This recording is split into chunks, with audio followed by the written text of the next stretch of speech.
नमस्कार।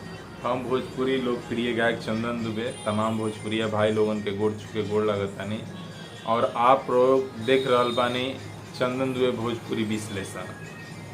आप लोग के चंदन दुबे भोजपुरी विश्लेषण में स्वागत बा और रउरा सबसे रिक्वेस्ट बाटे कि हमारा ये वीडियो के पूरा देखब, काहे से कि विशेष बात एक विशेष आदमी के ऊपर करे जा रहा है। आदमी रउरा सबके सब जानतानी, बढ़िया काम करलन बेचारू।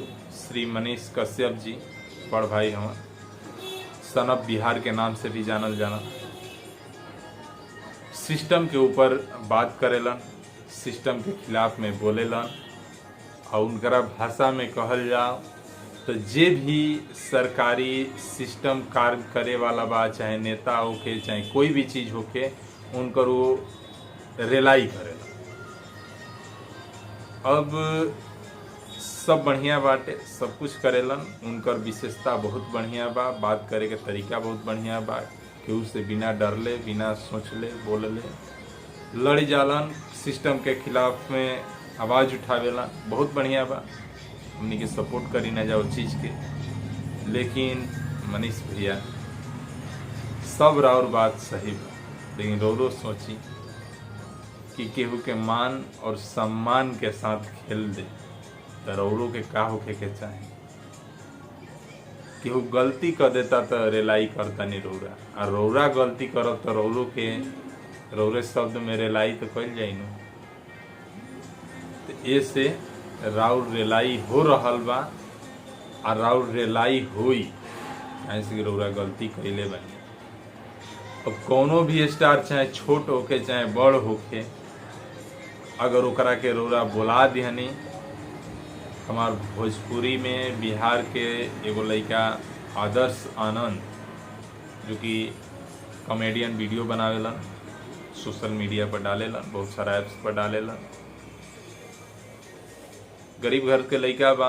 अगर ओकरा के पब्लिक के प्यार मिलल बा, अच्छा स्टेज प्रोग्राम पर जाके अपना परफॉर्मेंस देले बा, वो लड़का के रौरा फोन करके बुलावतानी, अब बुलावला के बाद खैर खबर नहीं खिले, हाल चाल नहीं की पूछत, कहाँ बा, फोन नहीं की उठावत। सोनू सूद जी के अइला के बाद और आके चल गईला के बाद रौरा फोन करतानी, कितना बड़ गलती कैले बा। अरोरा कहता नहीं कि गलती हो गई बा, गलती होला। मनीष कश्यप जी चाहे छोट होके चाहे बड़ होके, छोट गलती ही पकड़ के रौरा रेलाई करी ना, और रौरो छोट गलती कैले बानी तो रौरो रेलाई हुई। ऐसे हम कहब कि रौरा यह गलती से सीख जाए कि गलती से गलती मत होके। एक बार गलती तो हो गई बा जौना के सुधारल ना जा सकेला, लेकिन नेक्स्ट गलती रौरा से ना होके। रौरा पत्रकार बानी और एक सम्मानित पत्रकार बानी है कि युवा के आस रहिला रौरा से। जितना भी हमनी के भोजपुरी के बिहार के युवा बनन, सब रौरा से आस लगौले रहलन कि हमारे बिहार के एगो लड़का बा, एगो न्यूज रिपोर्टर बा, जौन बिना डरले बिना सोचले कोनो भी सिस्टम कोनो भी हस्ती से लड़े के क्षमता रखेला, और सच्चाई के साथ, ईमानदारी के साथ और बढ़िया से। अगर उहे आदमी गलती करे लगे और गलती से ही छोटा ही गलती लेकिन गलती करे, तो फिर रौरो तो गलती उहे शामिल हो गई नहीं, वही बराबर में शामिल हो गई नहीं, तो रौरो रेलाई होगी कि जायज बा कि राउर रेलाई होगी। और हम कहब कि मनीष कश्यप जी सिस्टम पर रेलाई करतनी ठीक बा, सब चीज पर रेलाई करतनी ठीक बा, लेकिन इस चीज पर भी रौरा सोची कि रौरा जिससे गलती हो गई वही तरी ओहू अगला से गलती होत हुई। और रौरा प्राइवेट चीज लेके जब इतना अनफिट बानी, रौरा से नइखे संभरा, रौरा कार्यक्रम के नहीं कर पावत, तो जे बहुत सारा बोझ, बहुत सारा टेंशन, बहुत सारा सरकारी कार्यक्रम लेके चल रहा बा, नेता पूरा बिहार लेके चल रहा बा, ओकरा से गलती हुई कि ना हुई, ओकरा पर रौरा रेली ना, रौरो सोचे के पड़ी।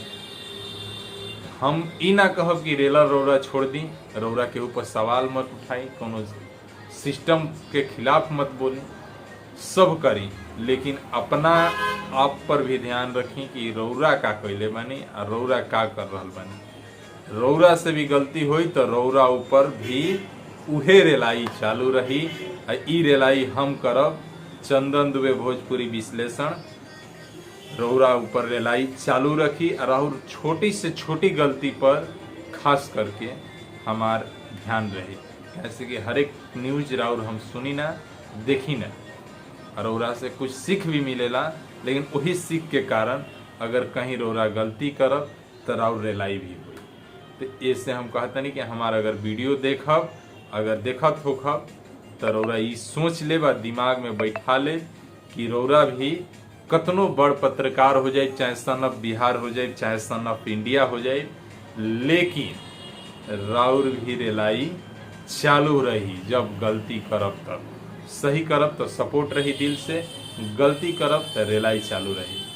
बाकी और कुछ ना, अतने कहब, छोटा न्यूज बा, रौरा सबके दिहल चाहब विदा लिहल चाहब। हम चंदन दुबे भोजपुरी विश्लेषण, आप रौरा सब चैनल भी सब्सक्राइब कर ली और देखी। और मनीष कश्यप जी के खास करके ये हमरा से विनती बा कि ऐसे केहू के मजाक मत बनाई, अगर बुलावत है नहीं तो ओकरा के सम्मान करी, चाहे छोट होके चाहे बड़ होके। धन्यवाद।